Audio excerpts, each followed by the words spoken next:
در سنن ترمذی یک حدیثی هست عن ابي سعيد الخدري رضي الله عنه عن رسول الله صلى الله عليه وسلم قال لن يشبع المؤمن من خير يسمعه حتى يكون منتهاه الجنة. حضرت ابو سعید خدری میگویند که جناب رسول الله صلی الله علیه و سلم میگویند که مؤمن از شنیدن سخنهای نیک سیر نمی شود تا مادامی که آخرین مقر او جنت شود، یعنی بازگشت او تا جنت نشود.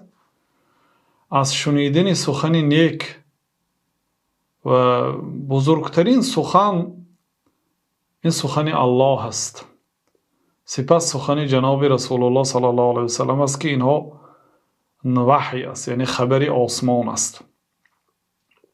بعد از آن سخنهایی که سرچشمش قرآن و سنت است، یعنی از مطالعه قرآن و حدیث مردم برداشت کردگی هستند، یعنی قولهایی که تکیهگاهش قرآن و سنت است. اینا سخن خوب است. این حدیث را امام ترمذی در جامع سنن خود روایت کردند. سپس گفتند که هذا حدیث حسن، این حدیث حسن است گفتند. وقال الحاکم، امام ابو عبدالله حاکم وقتی که این حدیث را روایت کردند گفتند که هذا حدیث صحیح الاسناد ولم یخرجه، این حدیث صحیح است، اسنادش صحیح است، ولی امام بخاری و مسلم روایت نکردند. و امام ذهبی در تلخیص خود حکم کردند به این حدیث، گفتند صحیحون، اگرچه بعضی معاصرین این حدیث را ضعیف گفتند، ولی امام ذهبی امام معتمد، حتی بعضی عالم ها میگن که مرد شناسترین انسان در روی زمین این امام ذهبی هست. در علم رجال و علم حدیث بسیار عالم متمکن بودن، الله رحمت کند. گفتن که حدیث صحیح است. همین صفت یعنی دوست داشتن شنیدن سخن نیک را من در همین ملت تاجیک بسیارتر مشاهده کردم نسبت به دیگر ملت ها. در کتاب ابن ابی دنیا در کتاب شکر از ابو مغیره یه نقل آوردن. قیل له کیف اصبحت، به این ابو مغیره گفته شد که چه خیلی صبح کردی، یعنی در وقت سحری خود را چه خیلی حس میکنی؟ گفتن که اصبحنا مغرقین بالنعم عاجزین عن الشکر، ما صبح کردیم یعنی سحر شد در نعمت ها غرق زده ایم و از شکر و سپاسگزاری آن عاجز و ناتوان هستیم. خب و بیگاه شود هم همین سخن را میگفتن، امسینا مغرقین بالنعم عاجزین عن الشکر، بیگاهی کردیم در نعمت ها غرق زده ایم و از شکر و سپاسگزاری آن عاجز و ناتوان هستیم. با بعضی سوال ها شروع میکنیم. میگویند که السلام علیکم رحمت الله و برکاته. و علیکم السلام رحمت الله و برکاته. 100 مراتبه پرسیدم شما جواب ندادید. واقعا سوال ها زیاد است و این دلالت به حریص بودن این مردم به دانستن احکام شریعت میکند و دلالت به دینداری این مردم میکند. الله سبحانه و تعالی ایمان و دوستداری شما به این دین مقدس اسلام را زیاد گرداند. و جواب ندادید، میگن انشاءالله ما نیت داریم به همه سوال ها به قدر امکان جواب گوییم، ولی به هر حال سوال ها زیاد است، به قدر امکان انشاءالله آهسته آهسته جواب میگویم. چگونه انسان از جانب جن ها بیمار می شوند و چگونه از جن تیزتر آزاد شویم؟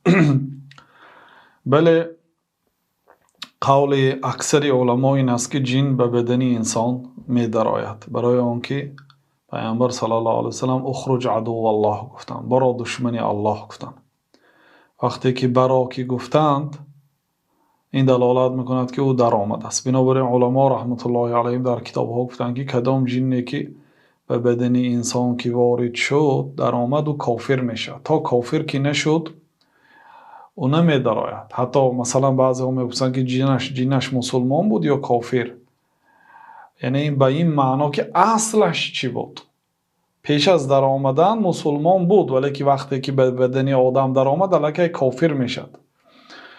و چه خیلی که مثلا یک انسان به نزد سحرگر که رفت کافر میشد اگرچه مسلمان بود، اینا مانند همین است. چون که تا عملهای کفری اجرا نکند به بدن انسان نمیداره. اصلا به بدن انسان در آمدن به جنها حکمش حرام است، این عمل جایز نیست. خب جنها یعنی غالبا در حاجتخانه یا در حالت ترس یا در حالت خرسندی سخت یا غفلت، که مثلا انسان اگر در غفلت باشد یا مست باشد، مواد مخدر یا موادهای اسپریتی نوشیده باشد، در این حالت ها احتمال در آمدنش هست.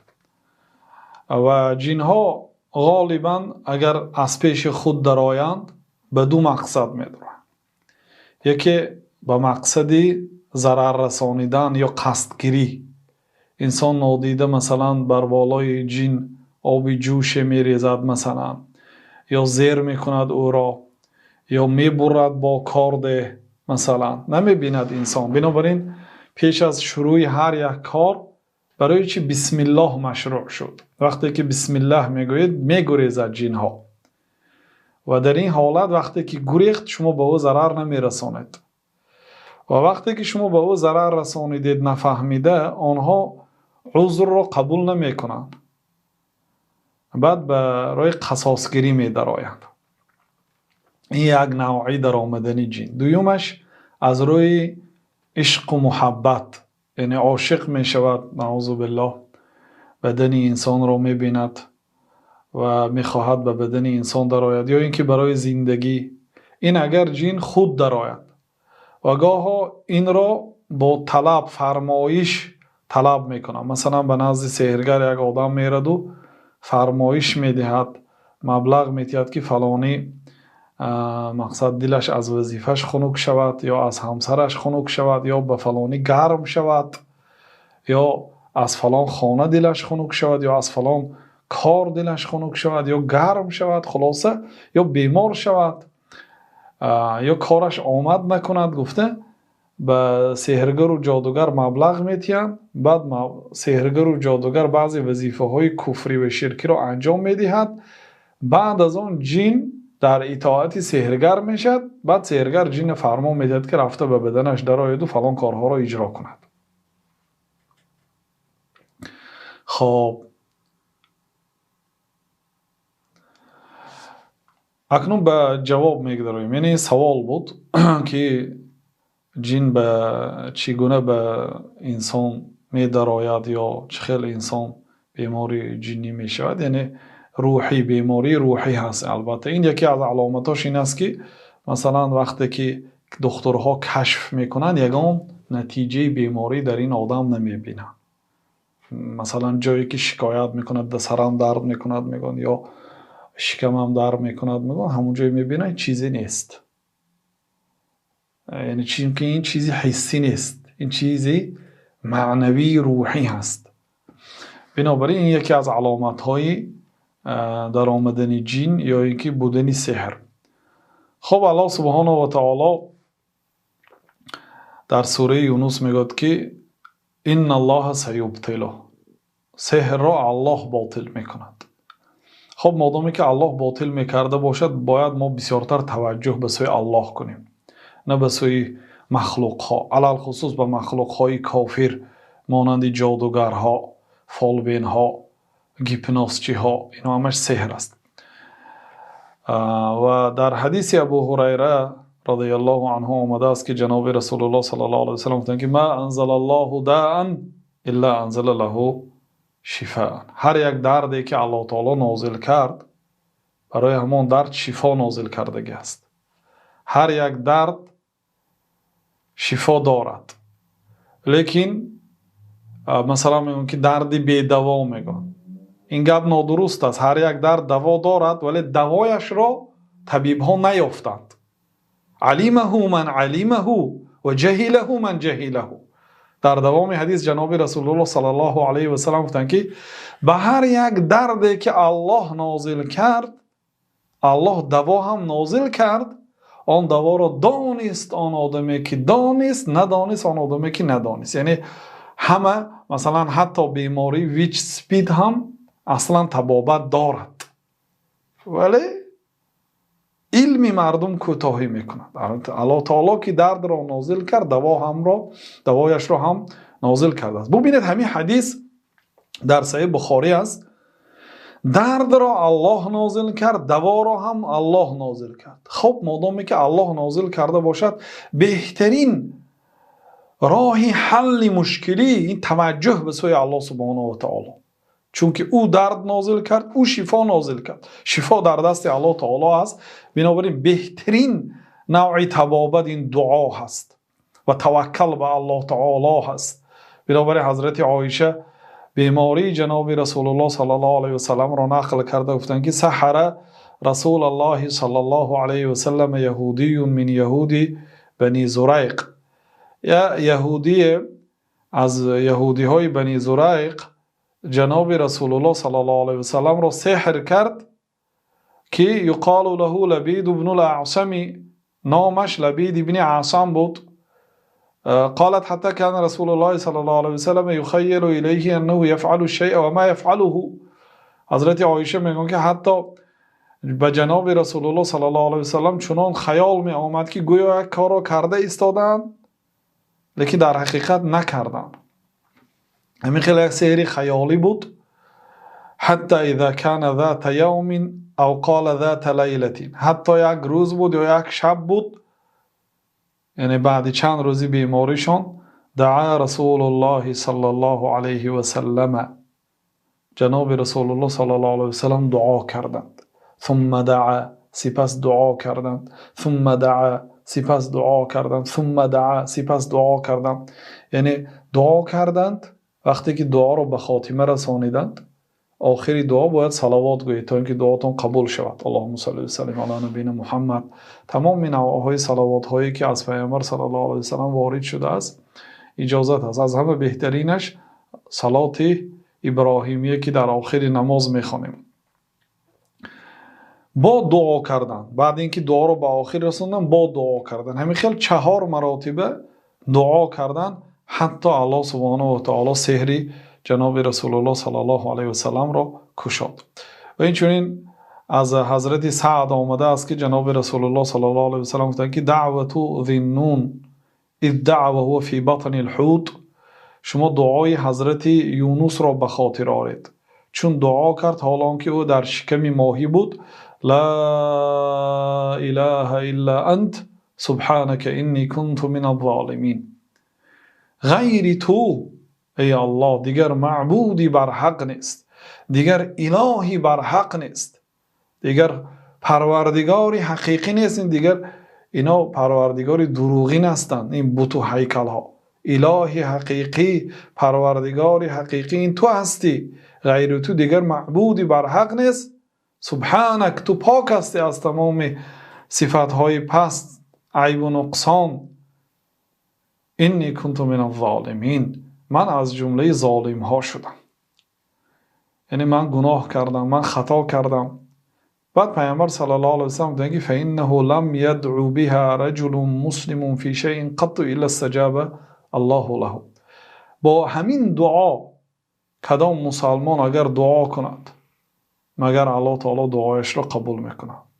حدیثی ترمذی هست و این حدیث هم صحیح الاسناد است و امام ذهبی هم این حدیث را گفتن حدیثی صحیح است.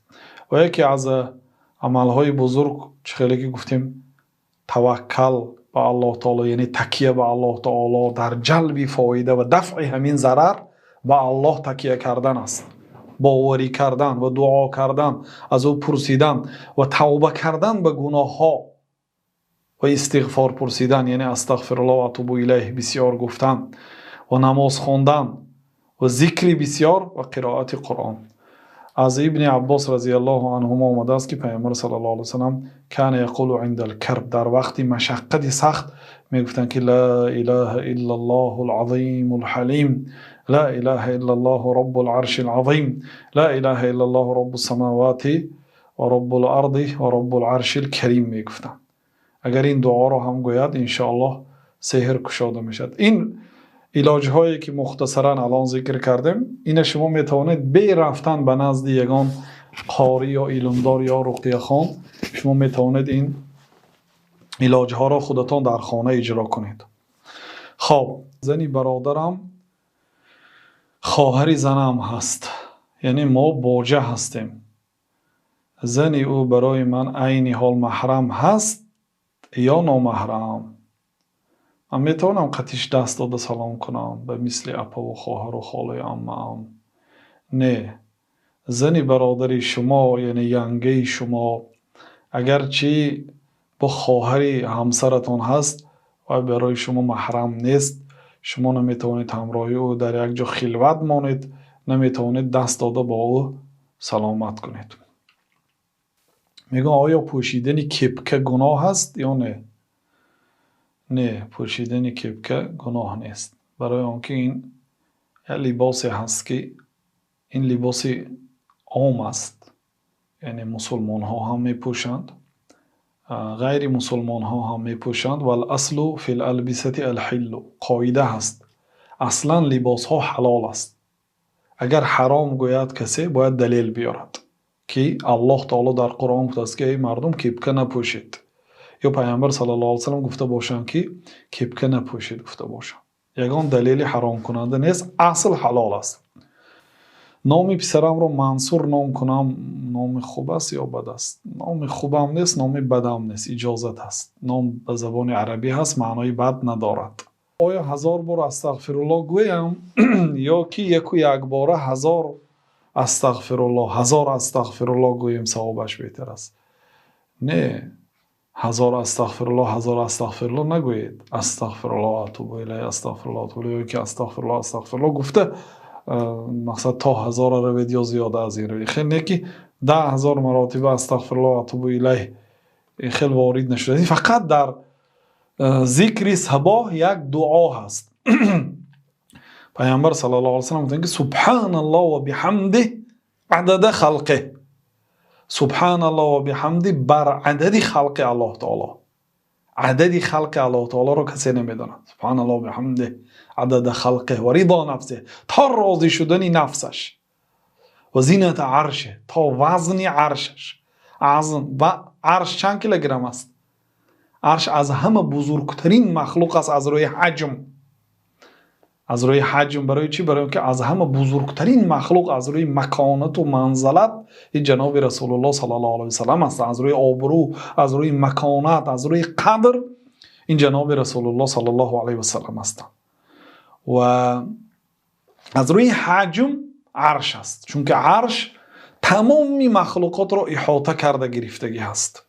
همه مخلوقات در زیر عرش هستند، حتی جنت هم در داخلی در پایان عرش است، در بالای جنت عرش است. بعد و تمامی مخلوق ها 7 قبض آسمان و زمین و همش در نزد عرش، در نزد کرسی مانند یک انگشترین در صحرا است. کرسی و تمامی مخلوق ها در نزد عرش مانند یک انگشترین در پیش صحرای کلان است. بنابراین عرش بسیار مخلوقی بزرگ است. بر وزن عرش برای تو سبحان الله و بحمده گفتم. سبحان الله حمد عدد خلقه و رضا نفسه و زینت عرشه و میداد کلماته. و قدری رنگ هایی که سخن الله تعالی رو می نویسد. سخن الله تعالی همی خیلی زیاد است که سخن الله تعالی فقط قرآن نیست. هر روز حکم های الله تعالی هست. فلانی مر، فلانی به دنیا، فلانی مفلس شو، فلانی به بلا گرفتار شو، فلانی موفق شو. این همش فرمان های الله تعالی، این سخن های الله تعالی هست. این کلمه های یعنی سخن الله هست. الله تعالی میگوید که اگر تمامی درخت های روی زمین قلم شود و تمام بحرها و اقیانوس‌های روی زمین آبهایی که از اینا رنگ شود و بالای این با 7 مراتبه دیگر رنگ ریخته شود. سپس با این درخت ها، هر یک این درخت ها را گیریم شاخهاش قلم سازیم، با اون قلم های با این رنگ ها سخن های الله تعالی نویسیم. من نفیدت کلمات الله، سخن های الله تعالی تمام نمیشد. یعنی سبحان الله و بحمدی عددی میداد کلماتی، یعنی به قدری رنگ هایی که سخن الله تعالی نوشته میشد. این نوع ذکر از پیامبر صلی الله علیه و سلم وارد شده است. ما از پیش خود یگان ذکر پیدا نمی کنیم، نمیگوییم که 1000 مره استغفر الله، 1000 مراتبه استغفر الله گوییم، اگر این جای 1000 مراتبه نمیگیرد، جای 1 مراتبه میگیرد. بنابراین 33 مراتبه سبحان الله گفتن تمام نمی کنیم، بلکه 33 مراتبه سبحان الله سبحان الله سبحان الله گفته 33 مراتبه میگوییم. خب حضرت کمتر سوم داریم، در بانک ماندگیم، همچون صورت حساب امانتی هر ماه 3% اضافه میشد. همین پرسنت اضافگی برای ما حلال یا حرام؟ التماس جواب دید، بنیاد ضرور نمیخوایم که در گمراهی باشیم. بله این ریبا هست، عینی ریبا هست. وقتی که به بانک میمونید صورت حساب امانتی گفتید، این امانت، بانک ها با امانت خیانت میکنه، اونا خیانتکار هستن، اونا از همه دشمنای روی راست با دشمنی به الله تعالی و رسولش رو انتخاب کردن. اونا امانت نگهدار نیستن که مال شما رو نگه دارن. چقدر مال های مردم رو خیانت کردن، علل خصوص مال های بزرگ رو. بنابراین اولش این که به اونجاها نمانید و در حالت های ضرورت وقتی که ماندید و برای شما پرسنت که دادن اون مال برای شما حرام است، از وی تخلص خورید. یعنی وی نگذارید به بانکو و گیرید به یک جای دیگر خیر کنید، یعنی برای خودتان استفاده نبرید که اون مال برای شما حلال نیست.